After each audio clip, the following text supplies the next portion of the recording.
Testing, testing, testing. Hello, and welcome to the Cornbread Family Hour. I'm your host, Shawnee T, a.k.a. Ramblin' Nelson, a.k.a. Shawnee T Deluxe, a.k.a. Sean Taylor Tuesday, a.k.a. The Irreverent Reverend, a.k.a. You already know. This is the show, basically. I'm going to be focusing on music I like.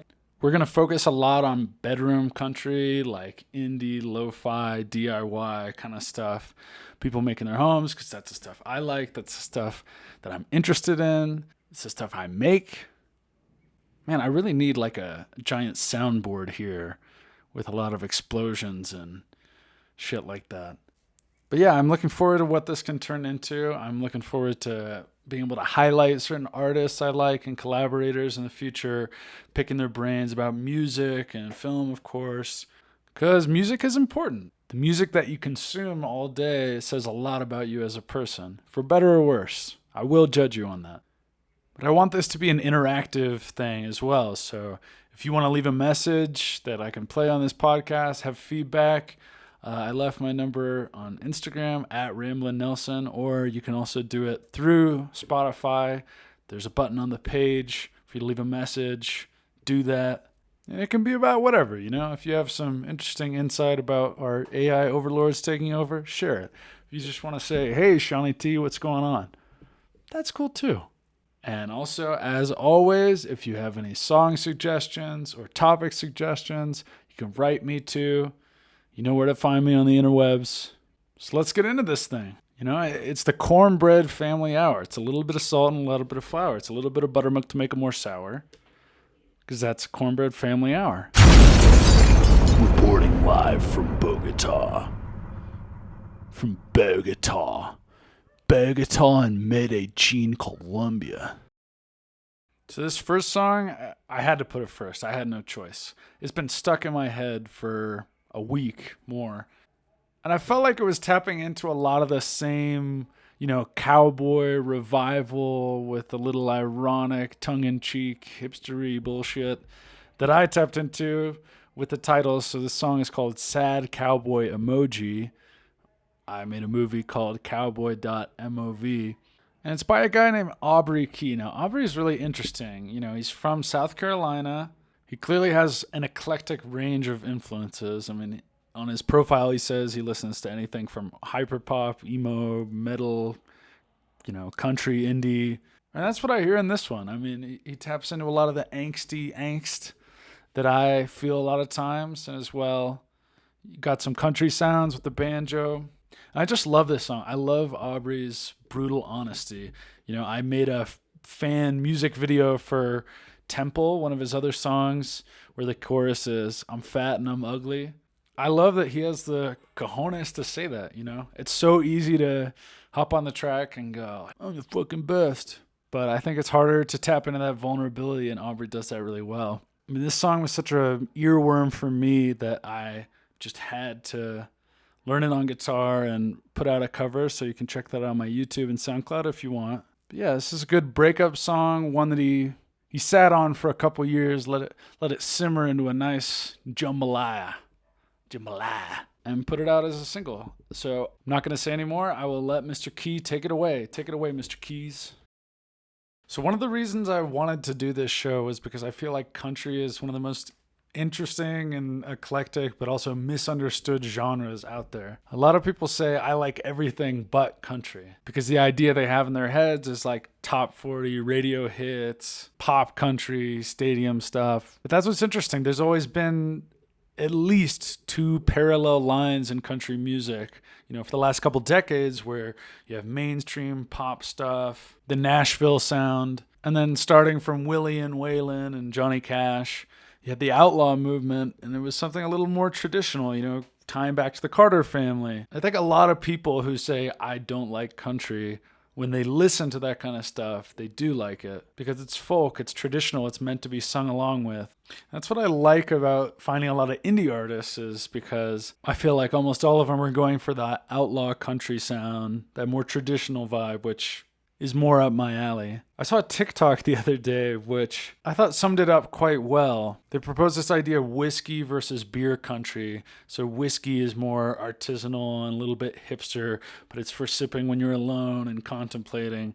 Versus beer country, which is a little more mainstream stuff you hear on the radio, the Luke Bryant kind of guys. And it's just for, cracking open a Bud Light, or I guess not Bud Light, other beer, whatever people drink now. It's a little more feel good. Not that there's anything wrong with that, with either, but it's just two distinct paths. And so, I certainly find myself more in the whiskey country genre. Yeah, people need to listen to more stuff and reframe these generalizations. Roger Ebert has this quote that basically is like, if you say, I don't like war movies or I don't like romance movies, it's not that you've seen all of them and you don't like it. You don't know that you don't like it. You just think you don't like it. And you just need to find the right ones, because good movies are good movies and good songs are good. That's my hot take. Now I want to talk a little bit about what I've done so far as an artist. So getting started with 0 monthly listeners and trying to build up your fan base from there, my current goal is 10K, is fucking difficult. It's the main reason I recently rejoined after a 5-year break to help promote a lot of the stuff I'm working on and putting out there between music and film. My main focus is alternative country, outlaw, bedroom, DIY kind of stuff. And for my first single, I decided to do something totally different. For whatever reason, a joke song that I used to play with my friends that I wrote, Free as a Jabberwocky, I decided would become my first single, because even though it fits into that traditional folk genre, my ancestors in Ireland would surely be proud. The chords and the instrumentation could fit into some iteration of country. But really the reason I decided to start off with it is because of the ethos of the song. Lewis Carroll and Jabberwocky, he was a big influence on Lennon and Jim Morrison and Bob Dylan, tapping into this absurdist, nonsensical style of lyricism, which I really came to enjoy because, a lot of people scratch their heads and go, what the fuck is this supposed to mean?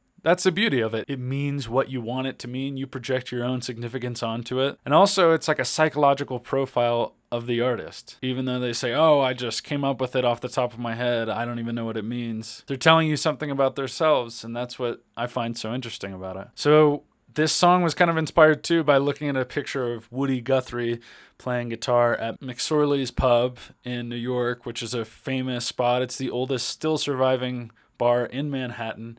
And there's a famous folk album cover, Inside Dave Von Ronk, which of course Inside Llewyn Davis got its title from. They recreate that image in the movie. And yeah, I knew this song might leave people scratching their heads and not necessarily know what to do with it, but also got some good reactions, and it tapped into that British absurdism I've come to love. And yeah, it's weird. You wouldn't think this song would take years to make, but somehow production-wise it was the most complicated. I had like 20 audio tracks. My friend and producer Jared Johnson was working on it, mixing everything. He helped me with the vocals. We recorded it together, did some background vocals. I recorded with my friend Sam Quillen some of the singing and rambling British person parts when he visited me in Mexico City on the same field mic I'm using right now. And yeah, this song is all about the GTs, baby. The good times. Just letting the good times roll, the good old days. Without further ado, Free as a Jabberwocky. Let's talk a little bit about name origins. So the first one would be my artist name, Ramblin' Nelson. Well, I think a lot of you know where the Nelson comes from. It's my middle name, but also I started using the name Nelson, or specifically Juan Nelson, in Colombia a lot because there are a lot of people here named Nelson. And when they look at my first and last name, it just doesn't make any sense here in Spanish. It was usually butchered into some version of Sean Taylor. So when I told people my name was Nelson, they're like, oh, Nelson.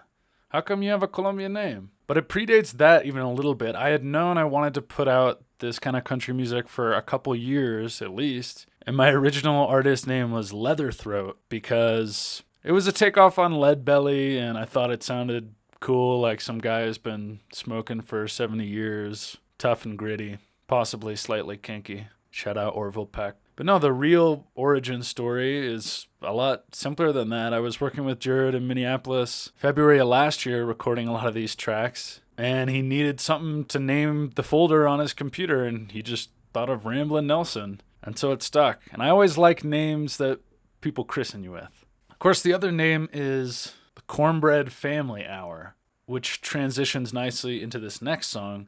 So I went down a deep dive of Hank Williams for a while. He's, of course, the father of country music and a lot of these sounds.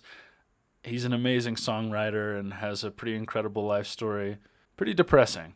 But I found through this deep dive this radio show he used to do for Mother's Best Flower. So it was a sponsored radio show to sell this flour in Alabama. And they do little jingles and interludes. But basically it was to have him come on there and play and then shout out Mother's Best Flower and read some spots for it. And I love this because, Hank died at 29. He suffered from alcoholism, had a very turbulent life. And it was one of the few times where you can actually hear him being happy and really comfortable in his own skin and cracking jokes with his friends. And it just feels like you're hanging out with him to listen to this. Also used to get called cornbread in my family because I had blonde hair back in the day when I had hair. Hence the Cornbread Family Hour. So take it away, Hank. This next one is one of my favorites, Jamestown Ferry from Charlie Crockett. Charlie Crockett's a really interesting guy. He's kind of represents that new wave of outlaw country that I was talking about. He utilizes a lot of old spaghetti western tropes in his music videos and takes on this persona. I believe he got his start as a busker in cities like Paris and New York and did a lot of traveling like that, so he certainly earned his country street cred. I was lucky enough to see him a couple years ago in my hometown of Whitefish, Montana at the Under the Big Sky Fest, and he definitely delivers, gives a great live show. And it's really blown up in the last couple years. It's cool to see someone putting in a lot of years of work and fly under the radar and then blow up overnight. So without further ado, Mr. Crockett's cover of Jamestown Ferry. All right, we're having fun here. This next one up is called I Saw the Ghost of Graham Parsons. Graham Parsons, of course, the father of alt country, also died tragically young. And this band stuck out to me, Bingo Trappers. It's a duo based out of Amsterdam. Normally in the alt country world, you will see random acts from the Netherlands, Sweden, and if you didn't know it, you'd think they were from 80 years ago from Alabama, which is pretty impressive. But another great find. Take it away, fellas. All right, that's our show this week. Thanks so much for listening to the Cornbread Family Hour. I hope to spotlight some cool artists in the future. Like I said, if you want to get involved, leave a voice message, get on the podcast, do that. And as always, for God's sakes, stay safe out there and stay hydrated.